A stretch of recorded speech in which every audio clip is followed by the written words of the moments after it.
Perjalanan saya saat ini adalah menuju ke suatu tempat di tengah hutan Muna. Mencari kehidupan suku-suku terasing, yaitu suku Bone Lolibu. Rasa penasaran saya tentang keberadaan suku Bone Lolibu membuat saya semakin bersemangat berjalan di tengah hutan. Menurut informasi, sekitar 90 km jarak dari pusat kota dengan tempatku berada saat ini. Dan masih ada sekitar 20 km lagi medan berbukit-bukit yang harus saya lalui.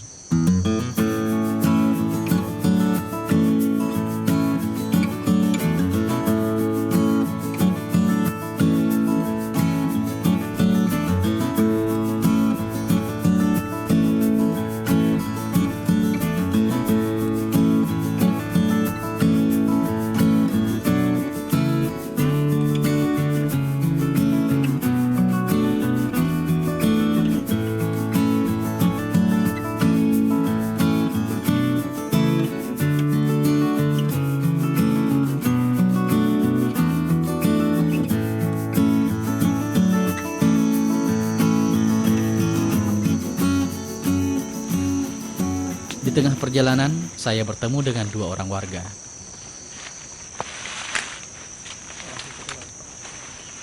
Wah, Pak, lagi kenapa nih, Pak? Kita ambil air. Lagi ambil air ya? Oh, memang susah ya, Pak? Ambil air sana Susah. situ. Oh iya, Pak. Saya Yudi, Pak, dari TVRI. Saya ditugaskan kantor untuk meliput suku-suku terasing yang ada di Kabupaten Muna, Pak. Mungkin Bapak bisa bantu saya, Pak? Ya. Kebetulan suku terasing di Kabupaten Muna, di desa Bone Lolibu. Salah satunya ini dia. Oh iya, dengan Bapak siapa, Pak? Ada. Lade, saya Yudi, Pak, dari TVRI, Pak. Pak, memang tiap hari seperti ini ya, Pak, untuk Iya, ambil tiap air? hari. Memang susah ya, Pak, ya? Susah. Oh, boleh, Pak, saya coba untuk ke dalam? Boleh. Masuk.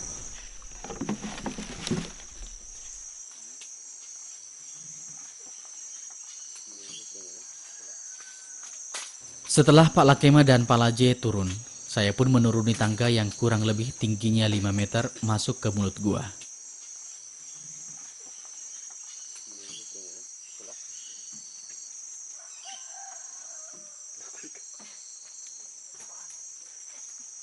Dengan hati-hati kaki mulai melangkah di kegelapan gua Laputo-Puto, melewati medan yang sempit, mulai membuat saya berpikir bagaimanakah orang-orang suku Bone Lolibu bertahan hidup.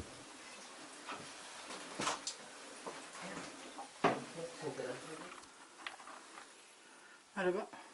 Semakin masuk ke dalam perut bumi, semakin sulit pula struktur gua yang harus saya lewati untuk menuju sumber air bersih.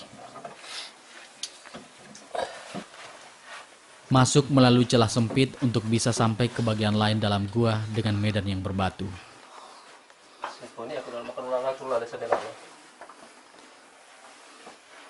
Saya sempat putus asa ketika harus melanjutkan perjalanan melewati celah sempit gua ini.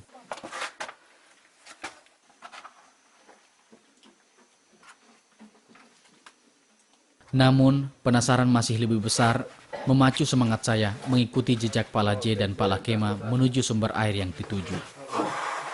Luar biasa. Bisa banyak? Ya, bisa, Pak. Ada satu orang sih. Baru kali ini saya masuk ke dalam gua yang memiliki medan yang sangat sulit. Bahkan saya tidak punya teknik khusus untuk bisa menyelipkan diri, menunduk dan berjongkok untuk bisa lolos dari himpitan bebatuan dinding gua. Strukturnya yang sempit membuat tubuh merayap di atas bebatuan.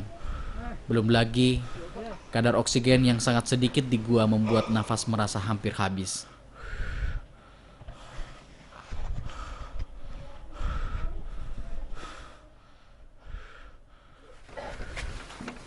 Setelah sampai di sumber mata air yang dituju, saya kembali tercengang ketika air bersih yang diambil hanya sebanyak 2 jergen kecil saja.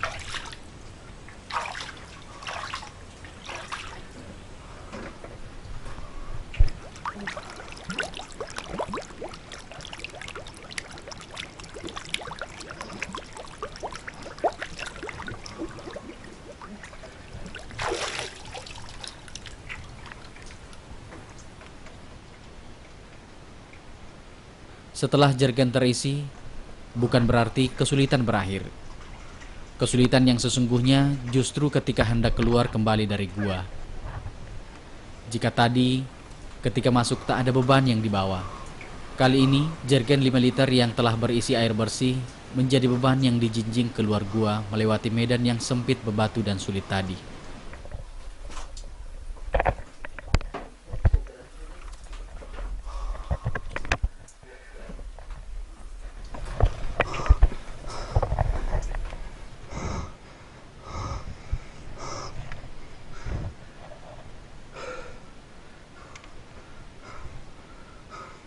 Penelusuran sulit di dalam perut bumi ini adalah salah satu hal yang dilakukan suku Bone Lolibu, mengakrabkan diri dengan alam untuk bisa menikmati air bersih yang tersedia untuk mempertahankan hidup.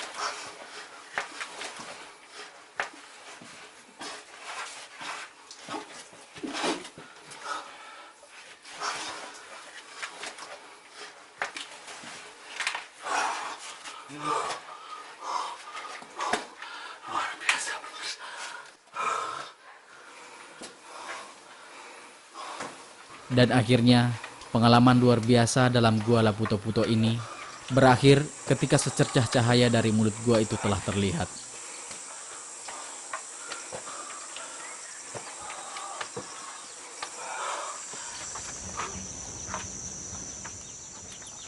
Tibalah kami di rumah Pak Laje, pondok penghilang penat berukuran kurang lebih 4 kali 5 meter.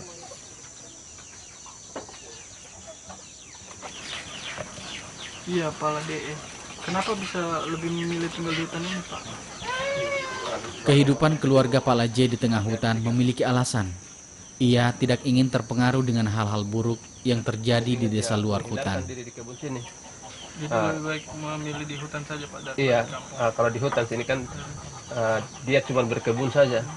Hasil kebunnya dijual di pasar.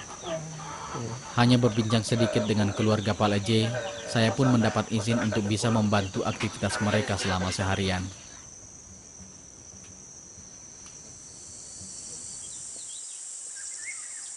Berkebun merupakan rutinitas harian mereka. Di lahan perkebunanlah Pak Laje bersama keluarga menggantungkan hidupnya. Tak banyak jenis tumbuhan yang bisa tumbuh subur di tanah yang tandus dan kering serta berbatu cadas ini.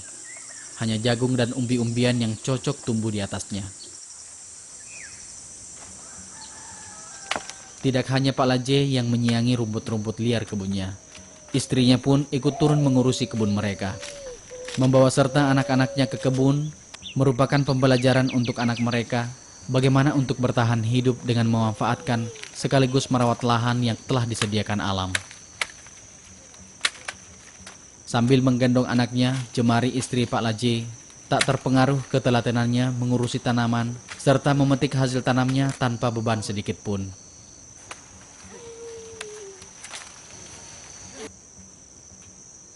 Saya pun turut membantu mengangkat keranjang yang penuh berisi jagung, membuat saya merasakan betapa berat sebenarnya beban mereka. Tetapi senyum masih saja mereka seperti beban ini sangatlah ringan.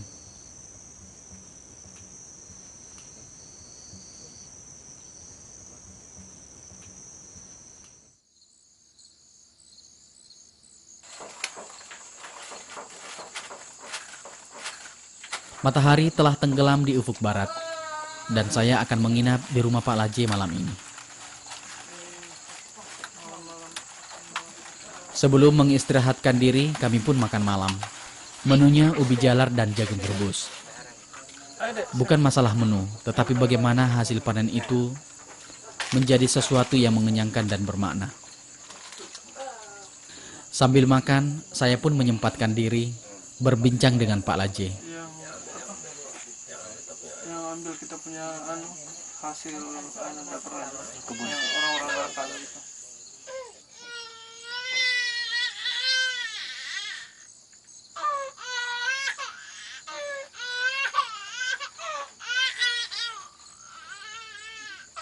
Ternyata salah seorang anak Pak Leje sedang sakit. Kehidupan yang jauh dari lingkungan luar membuat saya khawatir akan keadaan anak Pak Leje, karena tak satu pun yang tersedia obat-obatan dan fasilitas kesehatan yang memadai.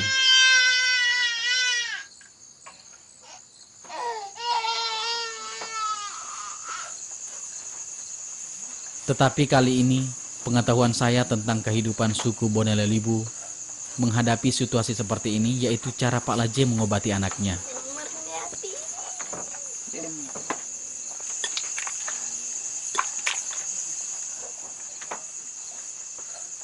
Pak Leje memiliki kemampuan untuk mengobati anaknya sendiri dengan air yang ditiupkan doa-doa. Keampuhan pengobatannya itu membuat hal seperti ini menjadi suatu kebiasaan ketika anaknya jatuh sakit. Malam semakin larut dan pelita yang menerangi ruang di rumah Pak Leje pun dipadamkan. Pagi menyapa ketika matahari terbit di ufuk timur. Pak Lakema mengajak saya untuk bertemu dengan salah seorang suku Bonelelibu yang lebih terasing lagi dan berada lebih jauh di tengah hutan belantara. Meski hujan turun, bukan menjadi penghalang untuk bisa menjawab rasa penasaran dan keingintahuan saya untuk melihat kekayaan lain yang tersembunyi di suku Bonelelibu.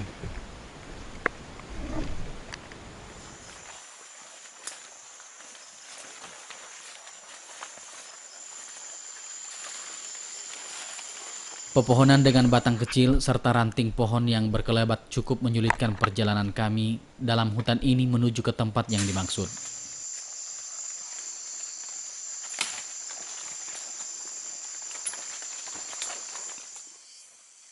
Setelah kurang lebih 1 jam perjalanan menyusur hutan, terlihatlah seorang lelaki dengan telanjang dada dan rambut tak begitu terurus bergelut dengan tanamannya.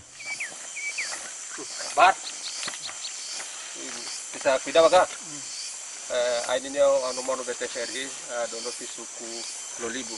Jadi tentang karadian do kawan. Jadi ini apa tadi Pak? Ya Pak, saya Yudi dari TVRI Pak. Dengan Bapak siapa Pak? Harudin. Harudin. Kalam pendek. Pak Bahar dengan ramah mengajak kami menjamah rumahnya. Rumah tanpa dinding, jendela, dan pintu. Bahkan, tak ada tangga yang bisa dipijak untuk ke atas rumahnya.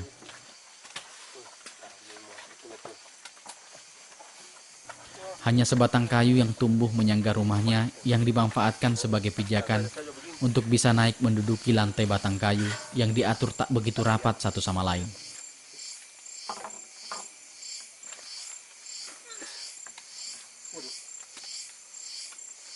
Betapa rumah ini adalah rumah dari alam dan untuk alam. Batang-batang kayu yang digunakan Pak Bahar untuk menyangga tempat peristirahatannya ini adalah batang pohon yang tumbuh. Baru je. Pilih kan anu me pilo me ate moisate ini. Nah, handaku ayal amai. Oh, jadi ceritanya untuk si karadiam tuh. Hal lain yang ditunjukkan Pak Bahar dalam kehidupannya di tengah hutan seorang diri ketika ia memasak.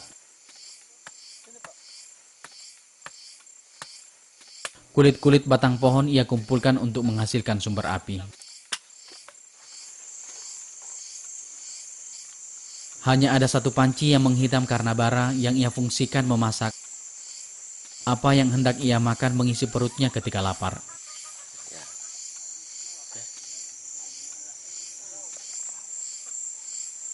Di saat lelah ada kenyamanan serta ketenangan hidup yang terlihat ketika Pak Bahar terlelap tidur di rumah yang begitu ramah mempersilahkan angin keluar masuk begitu saja. Terlihat justru keakrabannya hidup bersama alam. Bahkan, mungkin saja mereka yang hidup di luar hutan justru lebih terasing karena tak mengerti alam sesungguhnya. Hidup sendiri di tengah hutan membuat saya penasaran bagaimana cara Pak Bahar bertahan hidup. Sebagai suku Bonelelibu, ia pun berkebun tanpa sistem pertanian dan teori bercocok tanam yang formal. Pak Bahar yakin hidup di keterasingan seperti ini haruslah ramah dan memanfaatkan alam untuk bisa bertahan hidup.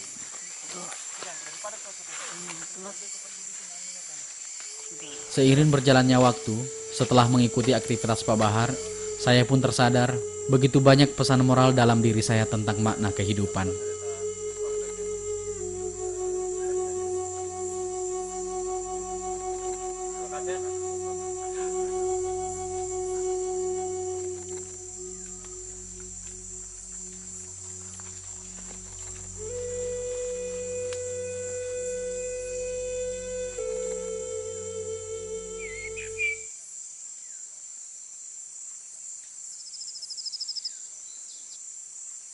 Siang ini, saya dan Pak Lakema melanjutkan perjalanan ke tempat salah seorang suku Bonelelibu lainnya yang hidup bersama dengan kearifan lokal daerahnya.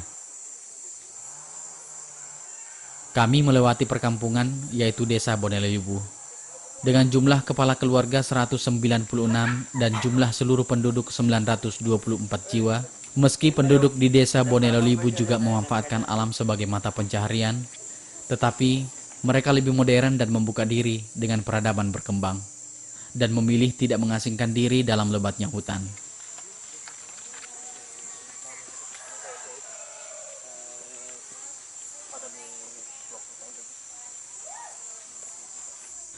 Di tengah perjalanan, Pak Lakema menceritakan sosok perempuan yang bertahan hidup di tengah hutan.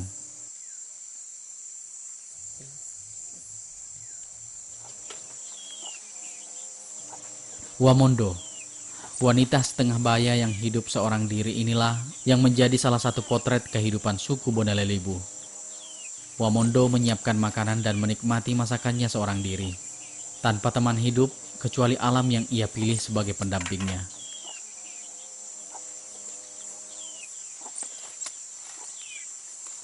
Meski seorang wanita, tapi tidak ada rasa takut atau ragu untuk menghalangi niat Wamondo untuk hidup seorang diri di tengah hutan.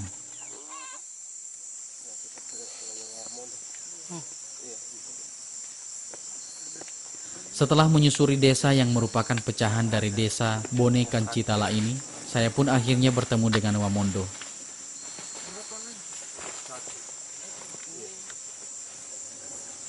Oh, kemana Amai? Aku mai undo sa Mi undo di Amai? undo ti tak Jadi tama kapit ko jadi ano kumamesan. Kebetulan be ano TVRI. Awalnya ada may damang kapit ko do damo ko me fotos.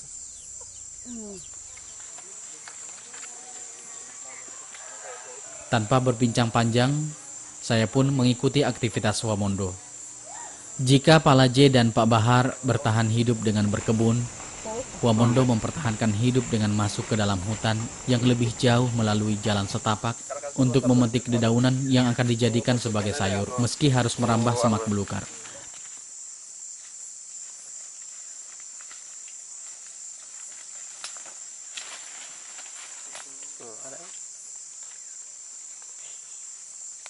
Dengan keranjang yang talinya ditumpukan di atas kepala memakai alas dari sarung, tangan lembut wanitanya lincah memetik daun melinjo. Karena jarak yang jauh dari rumahnya, tak jarang Wamondo menginap dalam hutan. Saya pun ikut membantu Wamondo memetik sayuran untuk segera memenuhi keranjangnya.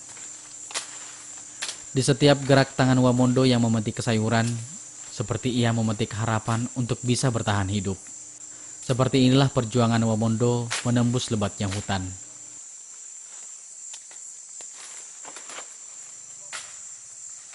Dari satu tempat ke tempat yang lain mencari lembar-lembar dedaunan untuk mempertahankan hidupnya.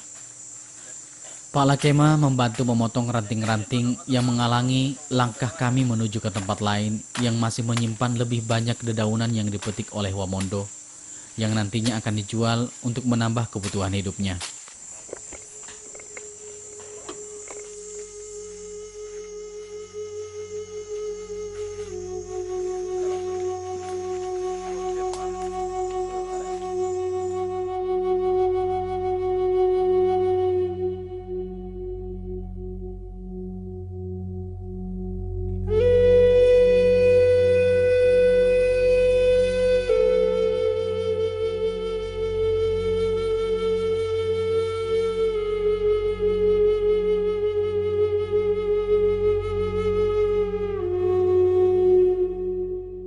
Sungguh mahakarya drama kehidupan yang menakjubkan. Dari kulit terluar mata memandang, hutan Muna tidak lebih hanyalah pepohonan hijau yang terlihat begitu teduh.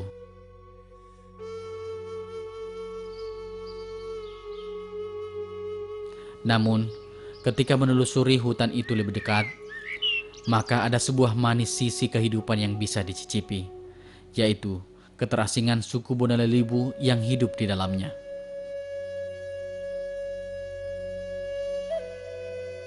Keluarga Palaje yang membesarkan ke-8 anaknya untuk menghindari hal-hal buruk yang berkembang di luar hutan menjadi anak-anak yang lebih baik di keterasingan.